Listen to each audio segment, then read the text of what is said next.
Бұл үйде 4 ұл өсті. Әрқайсының өз арманы, өз жолы, өз үні болды. Бірақ бәрінің жүрегінде бір ортақ нәрсе бар.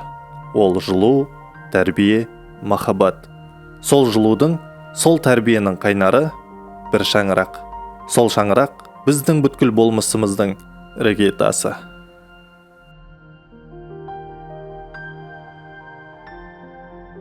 Орынбасар, үлкен ағам, үлкендік тек жастың ғана емес, жауапкершіліктің де жүгі екенін ол бізге ісімен көрсетті. Қажет кезде иықтан демеп, бағыт көрсетіп, үнсіз ғана қорған болып жүрді. Балалық шағымызда бірге күлдік, бірге ойнадық, ал қазір өзі бір шаңырақтың иесі. Ол біз көріп өскен әке бейнесінің жалғасы. Үнсіз, бірақ барлығын жүрекпен атқаратын ер азамат. Оның жары Гүлдәурен жеңешем. Ол біздің үйге келгеннен бастап ешқашан бөгде адам болып көрінген жоқ. Керісінше біздің апамыздай, анамыздың қолғанатындай болып кетті. Жылы жүзінен мейірім төгіліп тұрады. Біздің үлкен отбасыға жылулық пен ұйытқа келді. Кәусар, Малика, Алдияр.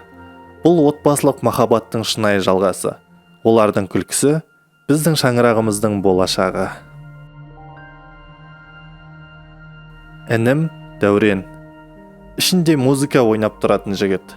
Тіршілігі үнмен, ырғақпен өмір сүреді.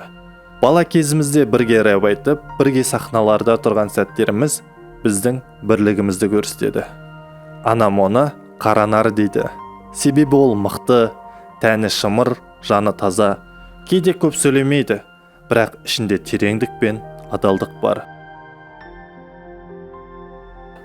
Біздің шүйік ұлымыз Мерей. Кейде сақал өсіп кетсе де маған баладай көрінеді. Бірақ мінезі ер мінез, ашық, шынайы, нағыз достықтың, адалдықтың үлгісі. Жан-жақты, кейде өлең айтады, кейде билейді, сөйлесе де күлсе де бәрі де жүрекпен. Оның жары аяулым, үнемі күлімдеп, жүгіріп жүретін, жақсы сөзін, жылы жүзін аямайтын жан. Аяулым келін емес, өз қызымыз сияқты. Бүткіл үйге өз энергиясын, нәзіктігін әкеліп, бізге етене сіңіп кетті. Айлин олардың махаббатынан туған жарық сәуле. Ол күлгенде бүткіл үйіміз жарық болып кететіндей. Ал мен Шоханмын. Мен үшін өмір шығармашылық, ізденіс, идея, ұсақ түйекке мән беріп, детальдардан үлкен сурет жасап жүретін адаммын. Сол сияқты менің өмірім әртүрлі бөлшектерден құралған. Ал сол бөлшектің бірін толықтырған, ол менің жарым Гүлнұр. Гүлнұр менің тыныштығым, жанымның айнасы, үнемі менің көңілімнің жағдайын біліп тұратын жан. Ол тек жар емес, ол менің ең жақсы досым, тірегім, қолдаушым. Кейде әзілдеп семіртушім деп те айтам арасында. Осы махаббат, осы тәрбие, осы бірлік қайдан келді? Ол әке мен анамыздан. Әкем Асқар, ол Асқардай. Ол біздің отбасымыздың шын мәніндегі іргетасы. Бала кезімізде бізде бәрі болды. Сол үшін ол күн демей, түн демей темір жолда еңбек етті. Біз күліп жүргенде, ол шаршап жүрген шығар. Біз жаңа киім кигенде, ол соның ақшасын табу үшін тер төгіп жүрген шығар. Бірақ бізге ешқашан сездірмейтін. Гитарасын алып, кейде ән салады. Жан дүниесі сабыр мен мейірімге толы. Ол біздің батырымыз, ол біздің мызғымас тірегіміз. Менің анам қырмызы.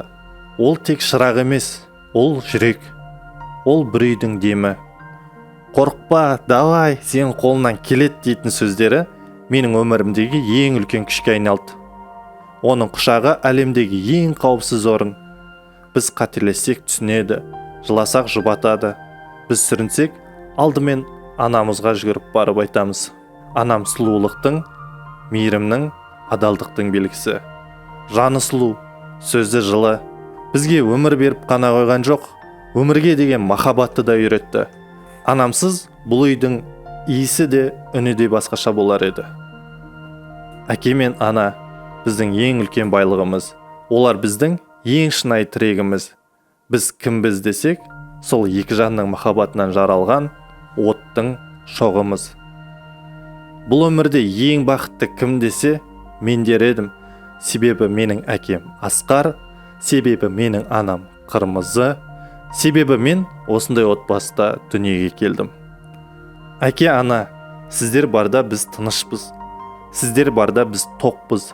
Сіздер барда біз бақыттымыз. Туған күндеріңіз құтты болсын. Ұзақ өмір, мықты денсаулық, әр таңда күлімдеп оянатын, әр кеште рахмет айтатын ғұмыр тілейміз. Рахмет сіздерге. Шын жүректен біз сіздерді жақсы көреміз.